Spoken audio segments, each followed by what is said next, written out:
welcome to another brand new episode of Dingers and Stingers, the podcast that will not let these bad MLB teams go quietly into that good night.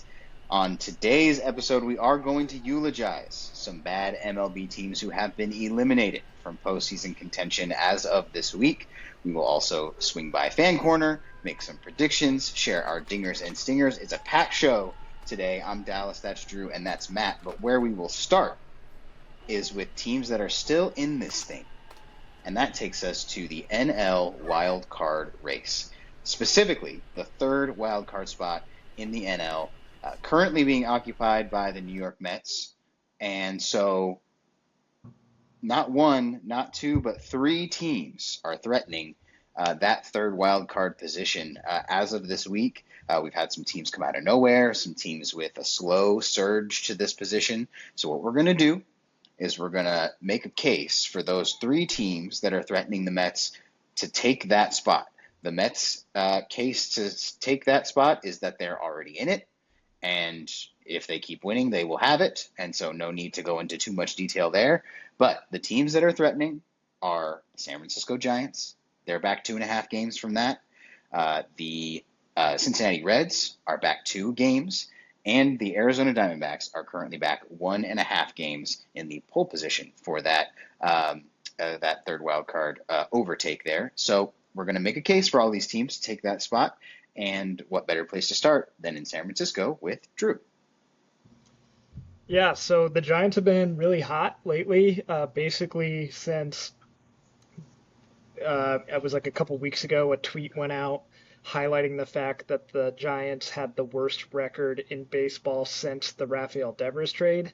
That really, whether they saw it or not, that was the turning point. They've been really good since then, and they've got themselves right back into the picture, as you just said.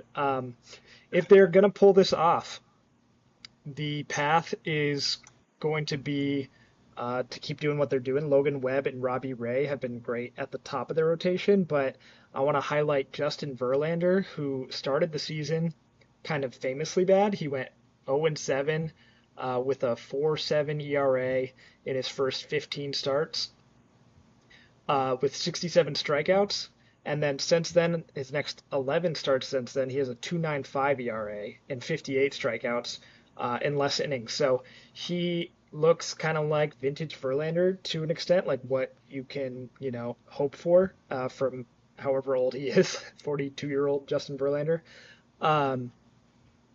But he's been a huge help for them, and he obviously brings that playoff experience to the room. And then I got to shout him out. Rafael Devers has been hitting the ball as we all kind of expected he would be able to. The home run numbers might be down compared to if he played half his games at Fenway Park, but in general, still just a very good hitter out there. And Matt Chapman has been great again since he came back from injury. So that's, the Giants' path. They just lost a series to the Dodgers. So it kind of seems like they kind of beat the bad teams, lose to the good teams, kind of, a good mark of a mid team. But it's going to be a mid team that gets that third wildcard spot at this point. Their schedule, I like to look at this. We're getting so close to the end. They've got 6 games combined against the Diamondbacks and the Dodgers, which will be tough. The Diamondbacks, as you pointed out, are right in the hunt as well. And we know about the Dodgers. And then they end it with 6 against St. Louis and Colorado. So that could bode well for them, those last 6, if they could get some momentum and beat those teams. If the other teams stay 500, maybe that could be what takes them over the top. But it'll be an uphill climb because you got to leapfrog a couple teams. But that's the Giants' path. Right on. Yes, I think if there is, I'm looking at these three teams, I don't want to tip my hand, but like if there's a team I'm rooting for, I think it's the Giants. So I'd like to see, that path be completed, but we'll see, what they have to say about that as the times go on. But let's go to our next team that is going to be, trying to get this third wild card spot away from the Mets, and that's the Arizona Diamondbacks. And let's go to Matt for how they'll do that. Yeah, First off, I'll apologize. I'm on baby duty right now, so if you guys hear the crying baby next to me, don't worry about it. Uh, yeah, the Diamondbacks are in a similar situation. I mean, obviously same division. They are not that far back in terms of the actual like wild card spot, and they've kind of just been this like sleeper team the entire year. Famously, the trade deadline, no one was sure. Are they going to be buyers? Are they going to be sellers? Are they just going to hold? They ended up selling a little bit, but they've stayed right here in the thick of this wild card race. And I think a lot of that might have to do with management. It might have to do with this is a team who we saw go on a deep postseason run after barely sneaking into the playoffs. And so that's kind of what I'm giving them this go around. They have Corbin Carroll, who at his best is maybe a top five player in the MLB, at least position player. And you have this experience of a team that has kind of done it the gritty way, right? Like they weren't just this one seed who skated by. They've had to really dial in at the end of a season, make their push, get in, and then, like we always say, anything can happen in playoffs. And that's kind of the way I'm going with them. I really think Corbin Carroll, if he can be special down the stretch here, I would put them right there with anyone in terms of teams that could make this jump into that wild card spot. Yeah, Drew, Diamondbacks thoughts. Maybe I'll ask you this. What do you think about the idea of a playoff rotation for the Diamondbacks? What does that kind of look like? And do you think that that might be an interesting idea? Yeah, I mean it's just crazy that they were pretty much sellers. Like I guess they didn't sell off all their pieces like we thought we might, or we thought they might, but they gave up Josh Naylor and Eugenio Suarez and Merrill Kelly, and they still made this run, which is kind of what we saw the Tigers do last year. So these things are possible, but yeah, right now the playoff rotation. Zach Gallen has been pitching better in the second half than he did in the first half, which was pretty dreadful for him. And then it's kind of not one I would feel super confident in as a Diamondbacks fan. You got Eduardo Rodriguez, who has some playoff experience with the Red Sox. You've got Brandon Pfaadt, who was, I believe, a rookie when they made their World Series run a couple of years ago. You've got Ryan Nelson. None of these guys jump off the page at you as someone you like, well, that's, check that game as a Diamondbacks win. So, you know, making the third wild card, and again, to echo this point, anything can happen. Whoever wins, I'm not feeling super confident in them come the actual playoffs, but hey, good for them for making this run this late. Yeah, and then just to top off the Diamondbacks there, remaining schedule, home against Philly, home against the Dodgers, on the road against the Padres. So, a And a couple of giant teams, series right now. and yes, the Giants series going on right now, and which they won the first game of yesterday.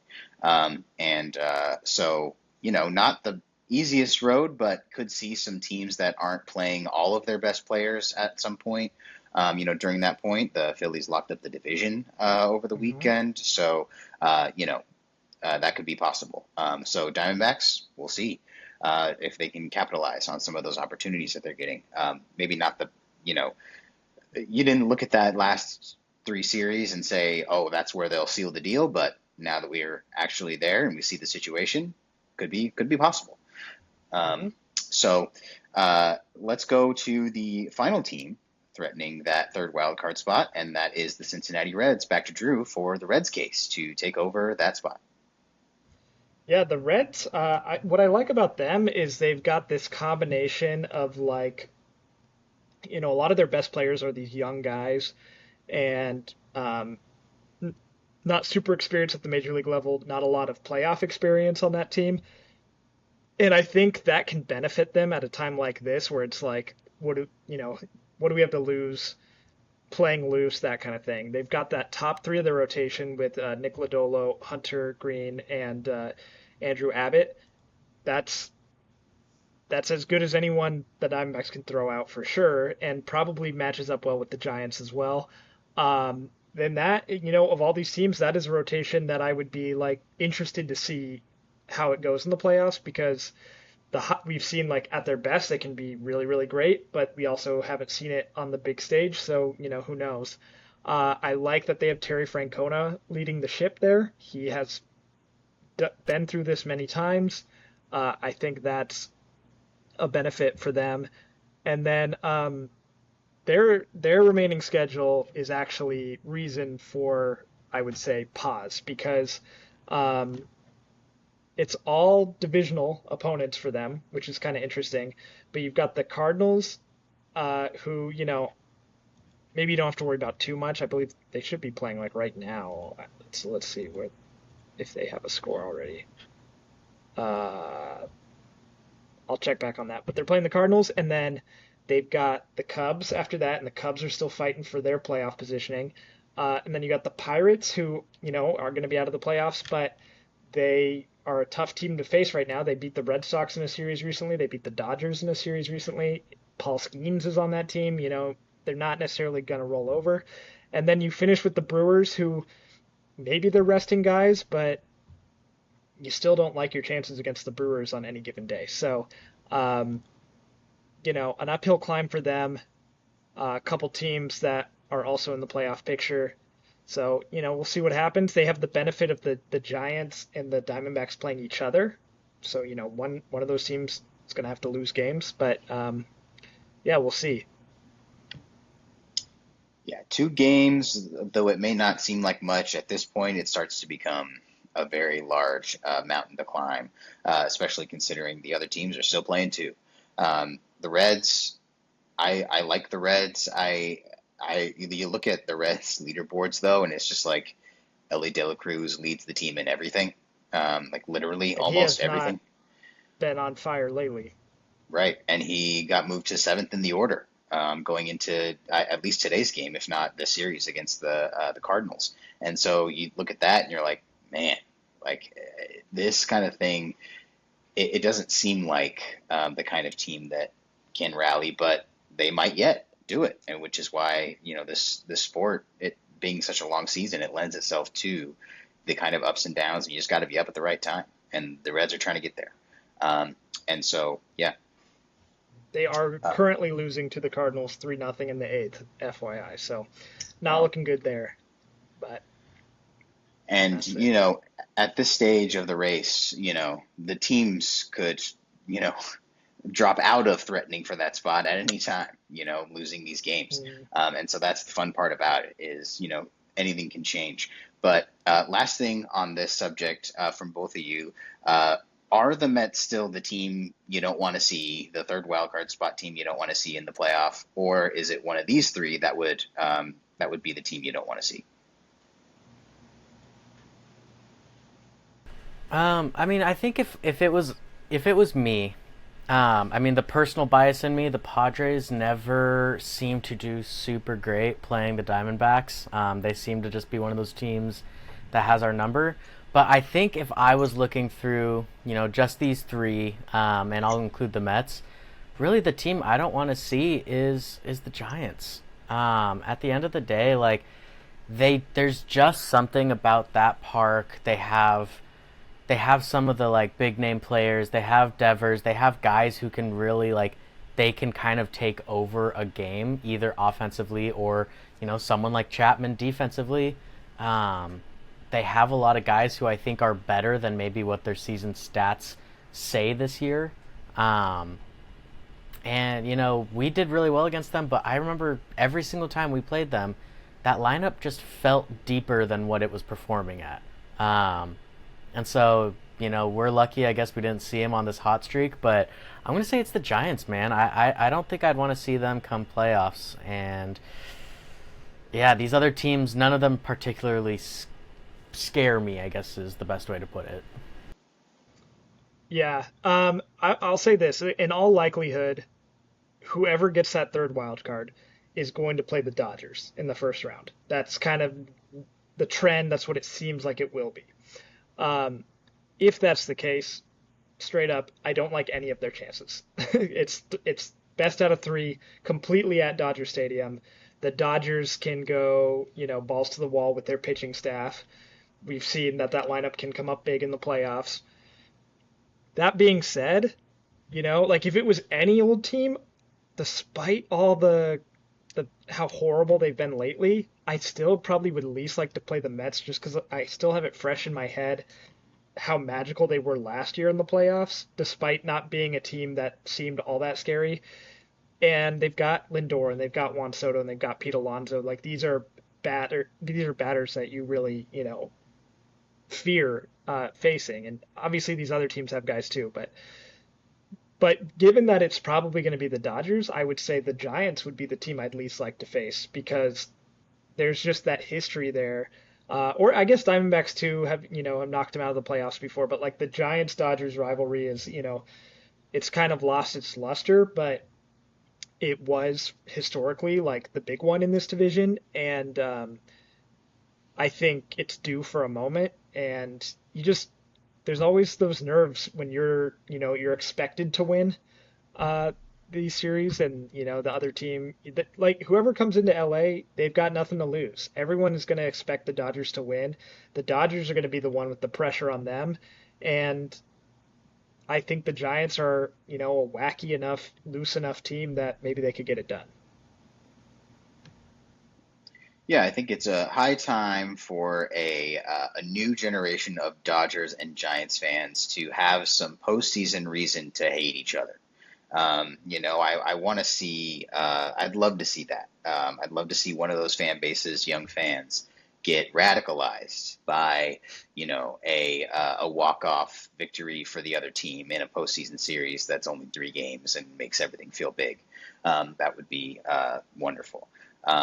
But okay, so let's transition now from teams that are going after it, close to the playoffs, to teams that will for sure not see the postseason this year. We are going to for this week and then the rest of the season and postseason, we are going to do an in memoriam segment for the teams that were eliminated from playoff contention in the last week. So we're going to play a little catch up this week, and then it'll go week to week from here. So it'll be over the course of since the day we record to the next day we record, what teams were eliminated. We'll eulogize them. So it is the season for that little E to pop up next to teams' names in the standings. So we want to take some time to memorialize these teams and say goodbye. So we'll give the time of death, which is the date they were eliminated, the cause of death, the main reason or reasons why they were not good enough to make the postseason this year, and what they should look forward to in the afterlife, which is the offseason, right? Everyone resurrects come February, March, and so what are these teams got to look forward to as they enter their temporary rest for now? So where we're going to start is with the first team that was eliminated from postseason contention, and that was the Colorado Rockies, and we're going to go to Matt for that. Yeah, I mean, looking at the Rockies season, it's pretty hard to nail in like one exact reason why they would have been eliminated early. They have been the worst team this season by a pretty healthy margin. But as far as their cause of death, I mean, really, there's a couple things you can look to, like themselves, their ownership, just a general sense of neglect of the team. There's not much else to say about it. They were just one of those teams that was void of talent. They sold off one of their established pieces of talent, and they really don't have a ton to speak for in terms of like prospects or farms. So just bad franchise setup, everything. As far as what they have to look forward to in the afterlife, man, to me, what I have in mind for them is just the fact that things are inherently going to be different. And when you're the worst team in a league, different, even if you're not that much better, is inherently good.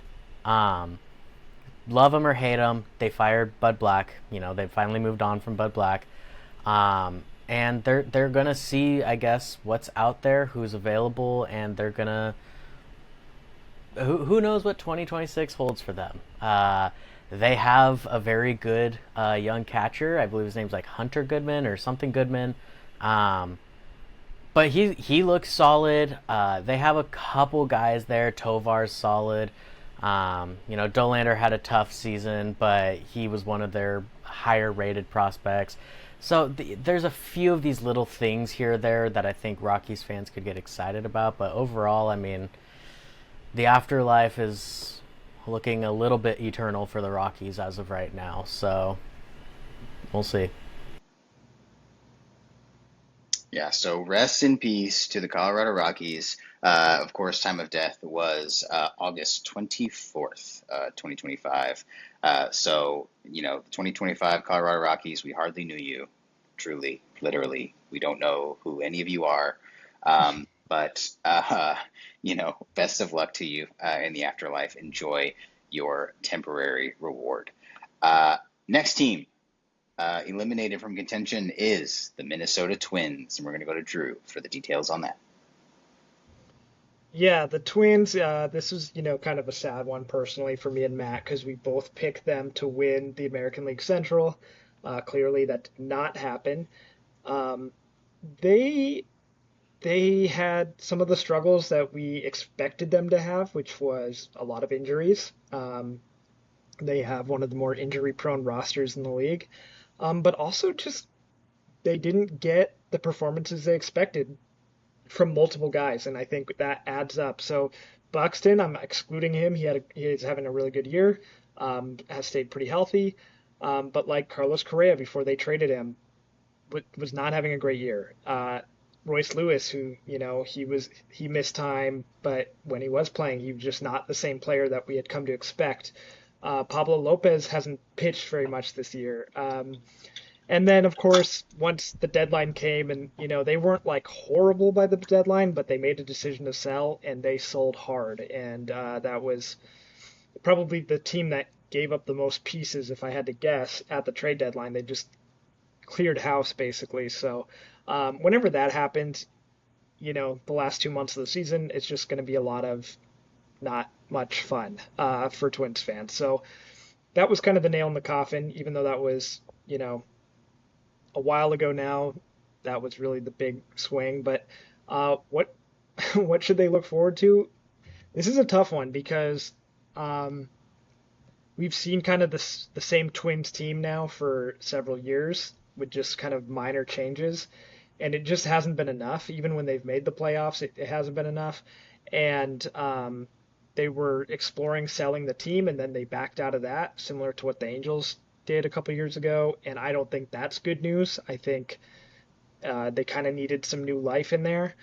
Um, I don't know. I kind of expect this offseason to be a continuation of the trade deadline, to be honest. I don't expect them to go for it heavily next year, and I think Joe Ryan could be out the door. I think Pablo Lopez could be out the door. I think they could discuss Byron Buxton, although he said, he has a no trade clause. He might not want to waive it. I don't know. We'll see. But I kind of think they might, for the first time in a while, just be like, okay, let's retool this thing. Let's try again. Our division's still weak, but we're clearly in a tier below these other teams. So, uh, looking forward to maybe just the necessary evil that is a rebuild, but it's never fun being a fan of a team that's at the beginning of a long journey forward. So it's a rough time for Twins fans, but hopefully the Timberwolves are good. Yeah, you can always have that to look forward to. Okay, so yes, rest in peace to the 2025 Minnesota Twins. The time of death there was September 14th. So just most recent team as of today. Well, kind of, but we'll get to that after. There's some housekeeping after the segment's over that I'll do. We'll get to that. But next team up for us is the Chicago White Sox, and back to Matt. Yeah, when Drew's talking about the inevitable evil of having to go through a rebuild.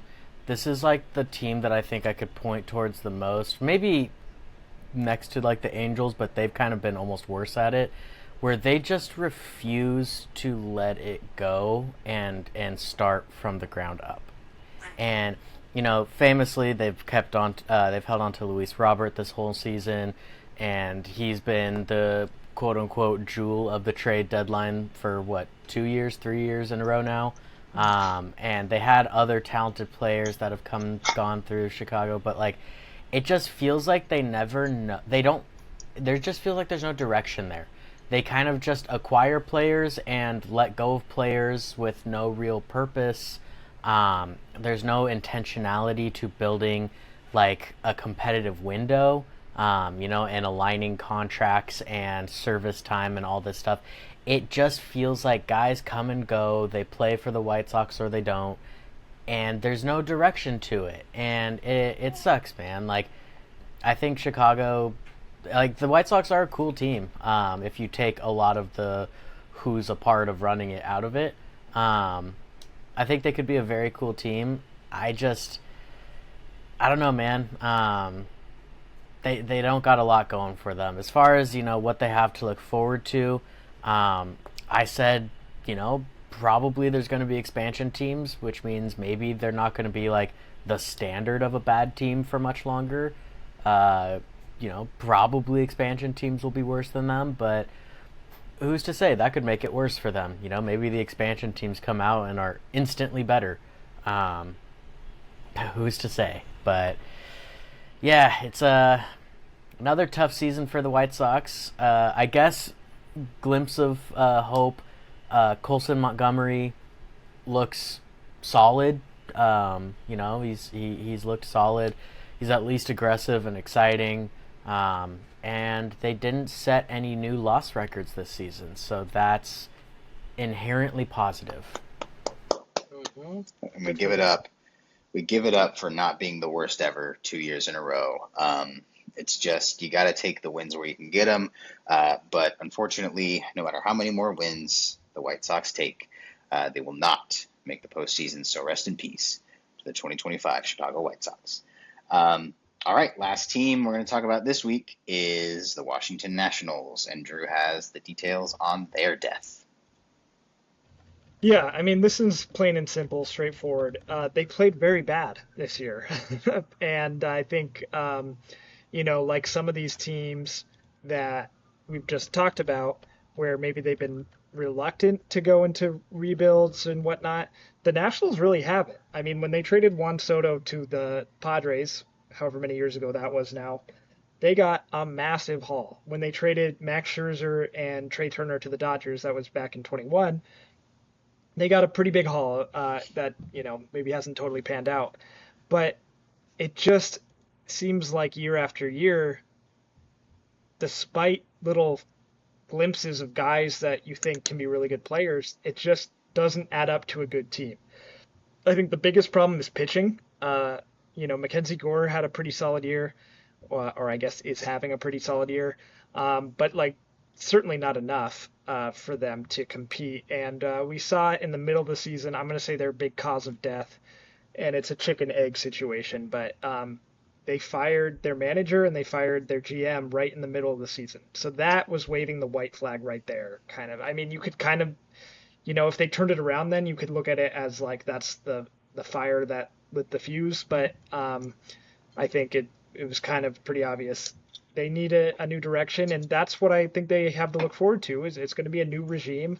They do have an exciting young roster in a lot of ways. Like James Wood, you should be excited about him. C.J. Abrams has been very good. You've got Dylan Cruz, who's had a disappointing year, but the expectation should still be high for him. And then Mackenzie Gore, also. He could be in trade talks, but I think I still kind of, out of all the teams we mentioned today, I still kind of believe in the Nationals the most immediately. If they got a couple of free agents, which I'm not saying I expect them to, but if they did, all of a sudden you could talk me into this being a decent team. it just didn't work out this year. And so we'll see. Maybe a new manager, maybe a new GM uh, can really turn things around. If you're a Nationals fan, I don't think you should be looking at it as like, all right, another like 3 or 4 years kicking the can down the road. I think you should expect to try to compete next year. It's just a matter of if they will. All right. Well, when it comes to the Nationals, they can compete all they want. But, for this year, it's over. So rest in peace to the 2025 Washington Nationals. Time of death there was September 13th. Coming to the end of that, our In Memoriam segment for this week, you may be asking yourself, you're recording this on Tuesday, September 16th. Aren't there a couple more teams that have been eliminated by this date? Yes, but in the interest of time, we played a little catch up, and now we're going to go into next week, hopefully with only a few more teams to talk about, including the two you're thinking of, with no spoilers for next week's show, and definitely just don't look at any apps or pay attention to any news so you don't get spoiled as to who's on the next show. Transitioning from there to our fan corner segment. If you're not familiar, this is our segment where we get to talk about our teams. We love to, spend time talking about the biggest stories, but we like to also dedicate a little bit of time to talk about our favorite teams, which sometimes are part of the biggest stories. Let's start with, a team that was part of a big series this weekend, big rivalry series, big division series, and that was the Red Sox in Boston. Let's start there with the Red Sox and see what's going on. Yeah, well, when I wrote my notes down for this segment earlier today, that was before they came out tonight and lost to the Sacramento Athletics. So the vibe has dropped maybe, let's say, 10% from how I was feeling. And that's still, it's still, that's still kind of how I feel. Things are kind of ugly right now. The aforementioned series with the Yankees, we did lose that. We played the A's right before them and lost the finale in kind of a frustrating way. It was a winnable game. And then tonight, they played the A's again, this time at home, and lose 2-1 in another very frustrating game. There's just no spark on offense right now. Bregman has really been going through it. Roman Anthony, as I mentioned before, is out for the foreseeable future. Wilyer Abreu is hopefully coming back in this series, but I don't think that's for sure yet. And then besides Garrett Crochet, no one in the starting rotation is really stepping up and giving us that dominant start, And even Crochet wasn't that dominant. He got some offensive support in his win against the Yankees. So it's scary. I'm as nervous as I can be right now. It's going to be, the next 2 weeks are going to be very hard for me, because every game just matters so much. Oh, there's a baby. Puts things into perspective. Who cares? It really does. Sucks when there's a baby. But yeah, it's just the good news. The thing I'm holding on to is that the teams that are really chasing you, one of the Astros, Mariners, Rangers, right? Whoever doesn't win, or I guess two of those teams, whoever doesn't win the division is competing with you. And then the Guardians have been hot lately. They just won again tonight. The reason I feel okay about that is the Rangers and the Astros are playing each other right now.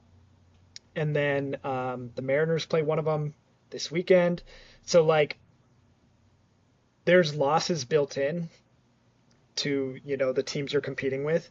The Tigers played the Guardians still 6 more times or something like that. So that's still an important series for the Tigers. So if they can go out and take care of business, that helps us.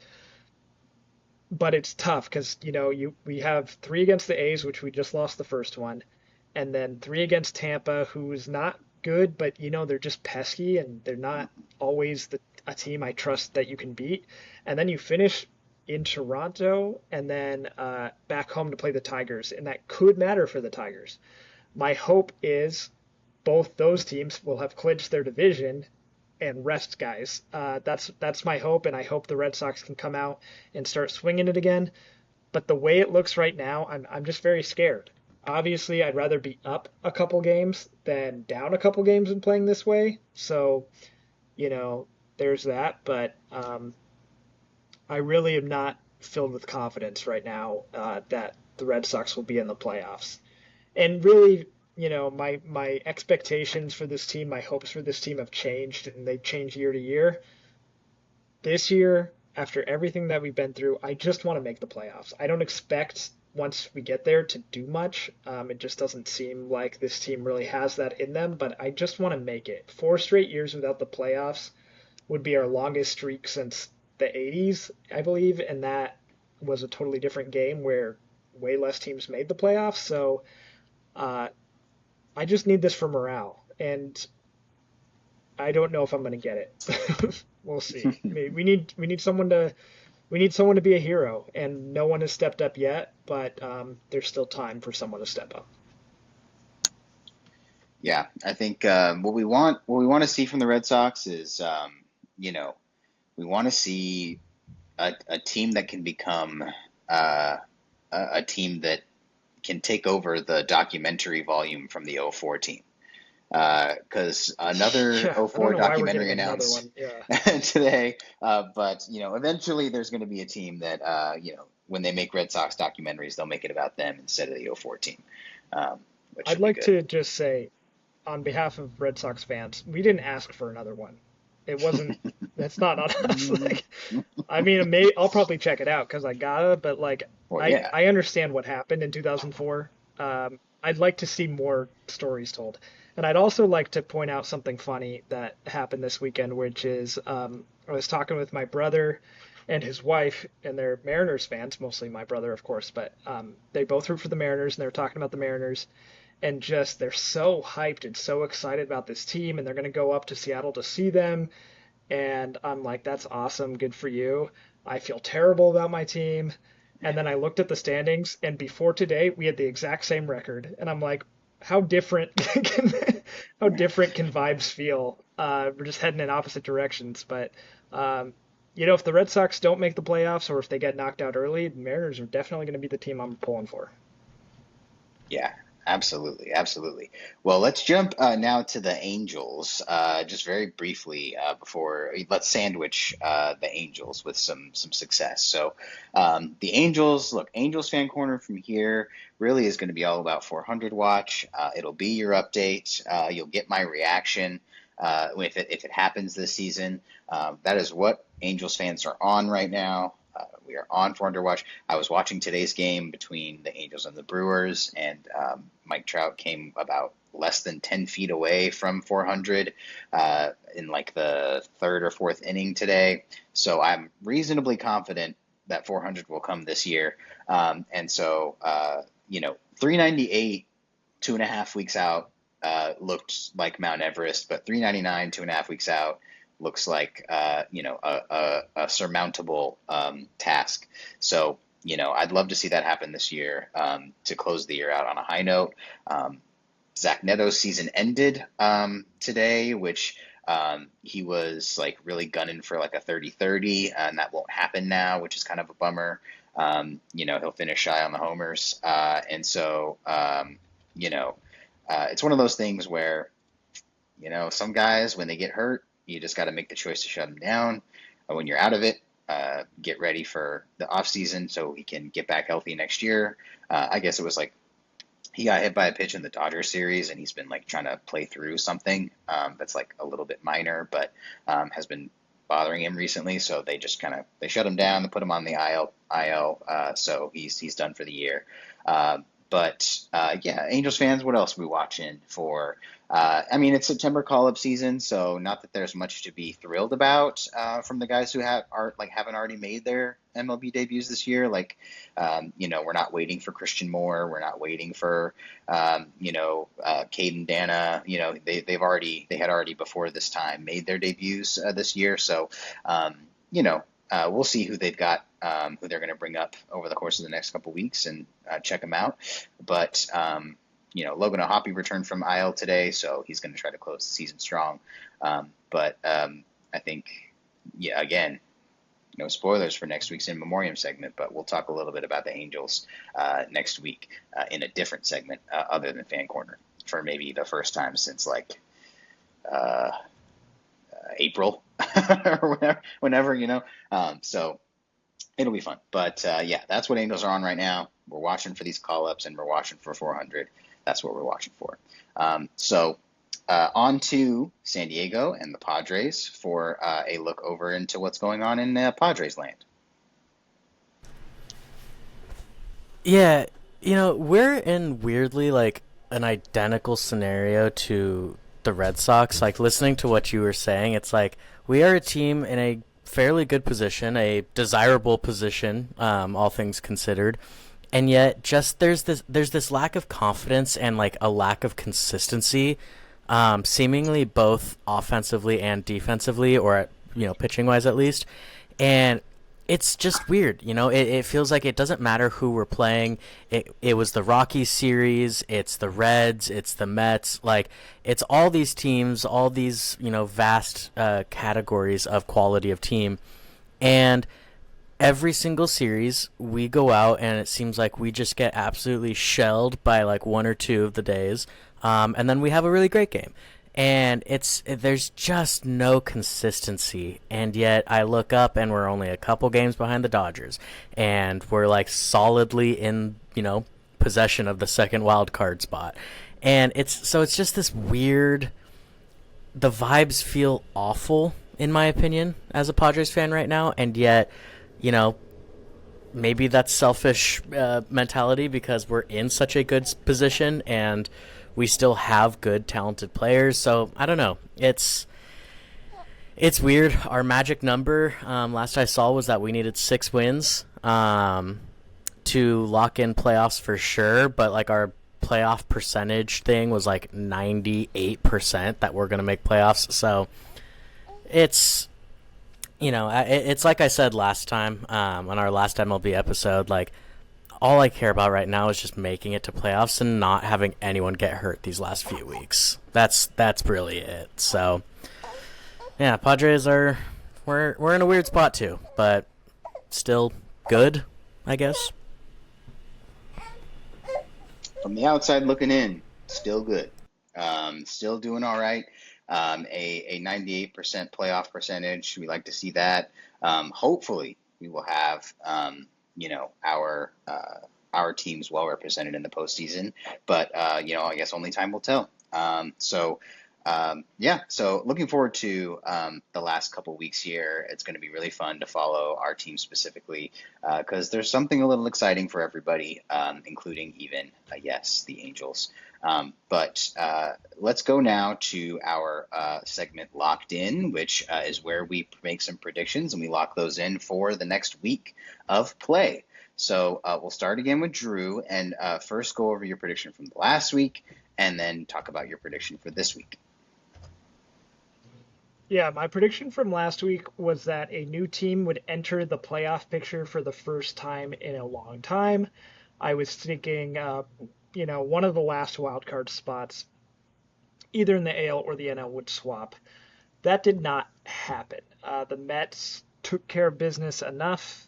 The Diamondbacks, Giants, and Reds did not take care of business enough to quite catch them. And then in the American League, same thing. I will give myself like maybe a 15% credit because the Mariners passed the Astros, so like kind of a different picture in the playoffs right now, where the Mariners are now in that division lead spot by themselves, at least for now. But another loss for me overall. But I'm going to say my next prediction, this is something I realistically could see happening. And it's also something I kind of hope happens because, like I said, there's some Red Sox implications involved. And that is that in the American League, both the Blue Jays and the Tigers will have clinched their divisions by next week. The Blue Jays currently have a 5-game lead on the Yankees, who are in second place. So MLB.com does not have the elimination numbers on there, but that's annoying. And then the Tigers have a 5.5 lead game lead on the Guardians. I don't know if that included today where they lost to the Guardians, but either way, they have two semi-significant leads. The Tigers have the benefit of a lot of games against the Guardians, so if they can take care of business there, that will help them out.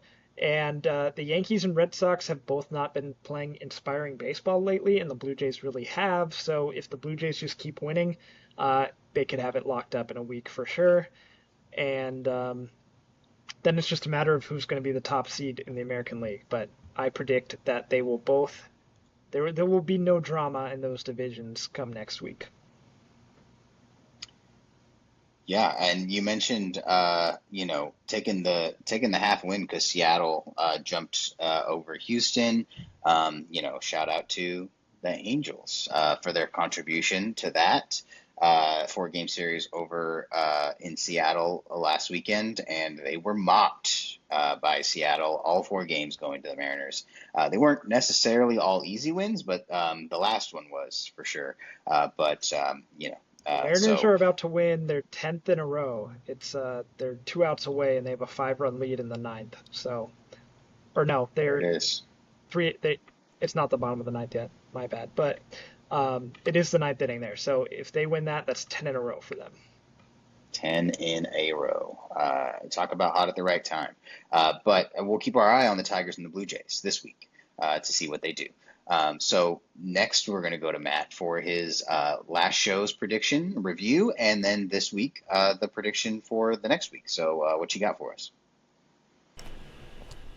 Yeah, so last week I predicted Cal was going to break the switch hitter record, to add on to already breaking the catching record for home runs hit, I should, clarify. And I believe, if my updates were correct from you, Dallas, I just made it. Just barely snuck that one in. So huge. That's huge for my self-confidence. And obviously, dude, Cal just had one of the greatest seasons we've ever seen, and we still have a week and a half in a very competitive playoff race to go. So, if he still keeps playing and he's still going for it, there's no reason to think he won't break this record by at least a few more home runs, not just one. So, exciting stuff there. As far as my prediction for this week, I'm going to keep it going with the records talk. I'm going to just take the safe one, take an easy single, I believe. I believe Mike Trout's going to hit his 400th this week. 7 days. He needs 1 home run.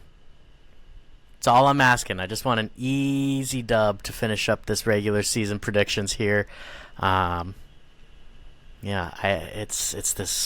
addicting, man. Getting a good prediction in. I like it. Friday, Saturday, Sunday, Mike Trout will be in Colorado, Coors Field. So keep your eye on that series for that to eclipse, for that to happen. But yeah, you're right. About an hour before we started recording, Cal Raleigh hit number 55, and then about 20 minutes after that, he hit number 56. He's got 2 in the game today, and so he broke the record and then extended his lead in the same game. 56, I believe they were saying, was the Mariners team record by Ken Griffey Jr. So, he has another record to shatter with 1 more, which is, dethroning an all-time great and certainly a franchise all-time great too. They'll keep coming for him too, and so we'll keep our eyes there. But yeah, so good prediction for this week. I think Mike Trout heads to Coors this weekend, so hopefully we can get it. We can make it happen there. So let's end our MLB show this week the same way we have been for a while now, which is to do our titular segment, Dingers and Stingers. This is where we will give one good thing, a dinger, and one bad thing, a stinger, from the world of sports in the last week. So we're going to start with the stingers, and we're going to start with Drew. Yeah, my stinger this week comes from the world of football. Preview next episode will be about football. But it's the fact that quarterbacks are dropping like flies, and it really, whether you're a fan of the team or not, like, I don't like when there's injuries that can really affect the whole season to this extent. Obviously, they happen every year. Um, and none of these guys, it's like, are certainly out for the whole season, but some are certainly worse than others. But like J.J. McCarthy went down, Joe Burrow went down, Justin Fields went down, Brock Purdy didn't make his start this week. And Jaden McDaniels is looking like he's going to be out this week too. Like, yeah, Jaden Daniels. So, overall, it's just like, the fun of sports for people like us is watching them and seeing what happens. And for football specifically, like I think sports specifically, there's like nothing really that like can bring down a watching experience more than like having just the scrub backup quarterback playing. And no offense to any of these backup guys, like Mac Jones filled in admirably for Brock Purdy in San Francisco. Like, I'm sure some of these guys can do their jobs, but like, it's just not what we're here to see, and I don't like it, and it has massive implications for the whole season because Joe Burrow, he is going to have surgery, he's going to miss a decent chunk of time. Where does that leave the Bengals? They're 2-0 right now, but if he misses 8 games, they could be out of the playoff picture by the time he comes back. You never know. So that's my stinger for this week. It's just I want these guys to stay healthy across the board.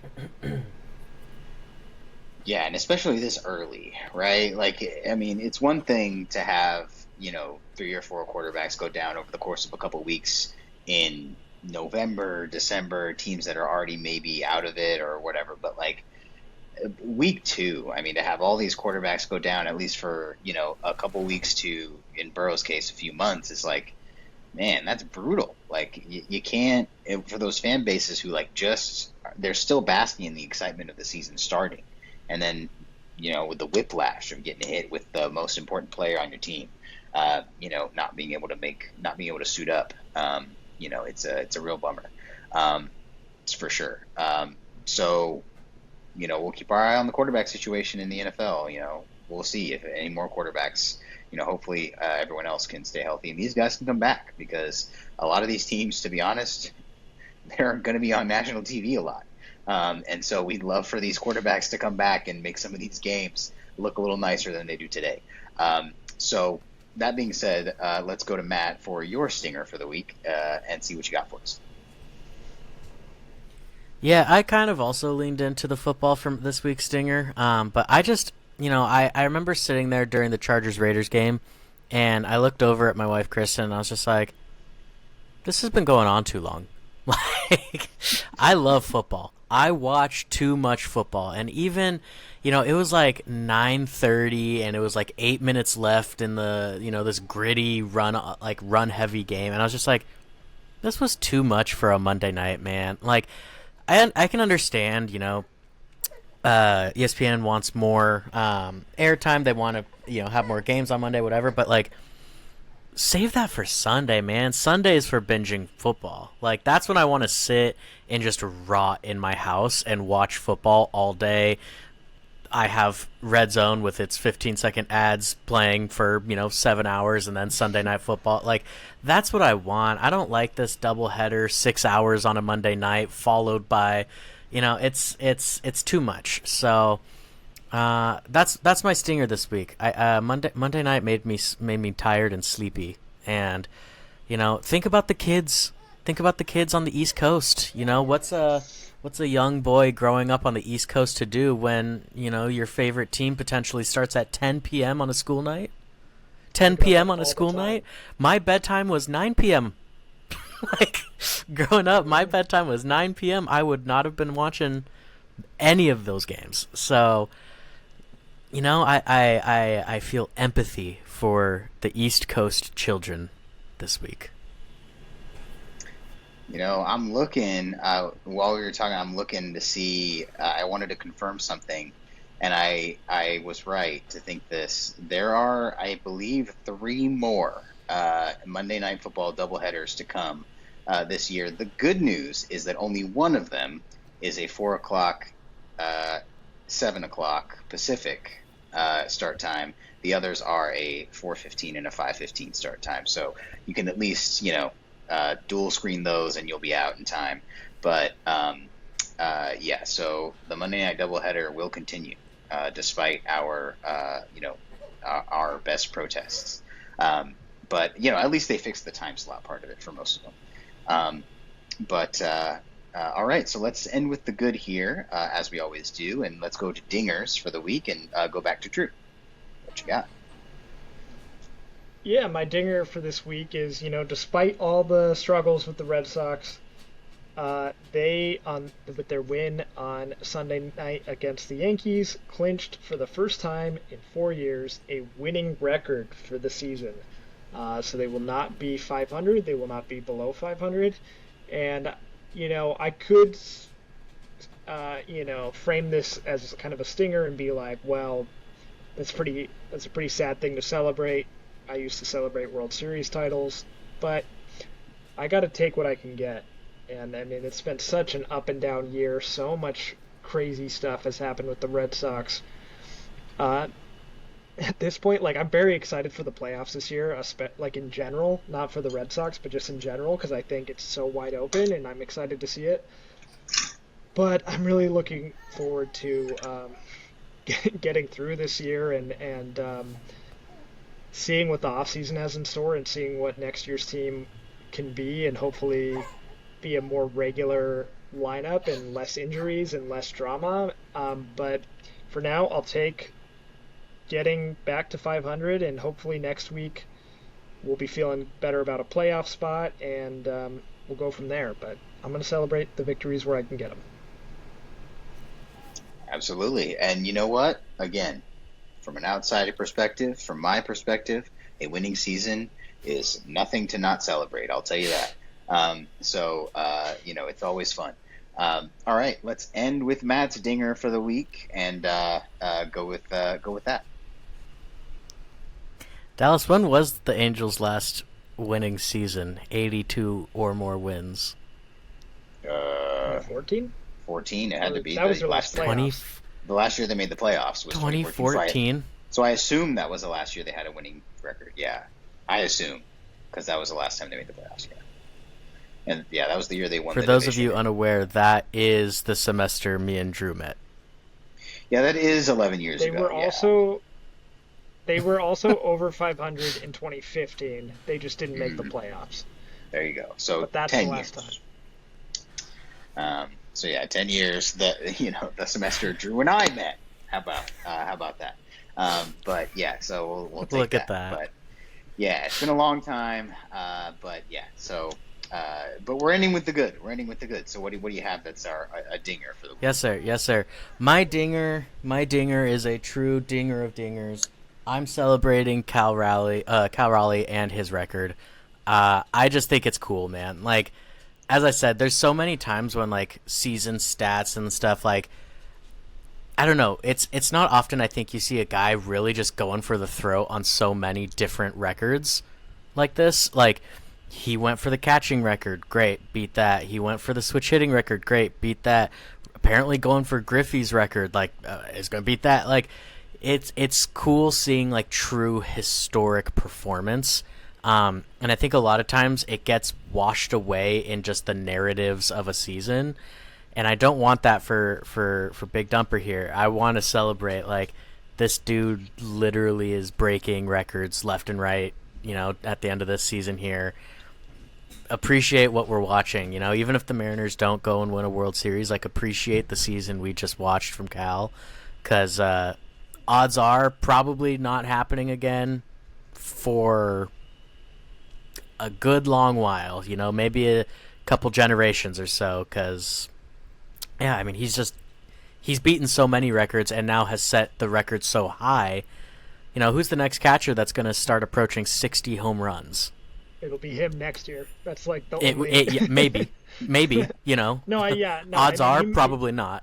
He'll probably never have this good of a season again. But what my point is, there's no one else who is gonna. Yeah. Who's currently. There's no one that even remotely profiles this way, especially from the catcher position. So it's cool to watch. I just want to really like give it its moment. I was very excited about it all. I have a lot of Mariners fans in my life, so it's getting talked about a lot for here. But that's my dinger, man. It's cool to see. Whenever you can put, Mickey Mantle in the rear view, that's worthy of a moment, right? Like, it doesn't happen all the time. Certainly doesn't happen all the time anymore. And so, whenever you can put a guy with a name like that behind you in a stat, it's definitely something that deserves, a ton of recognition and celebration for sure. But that'll do it for our MLB show this week.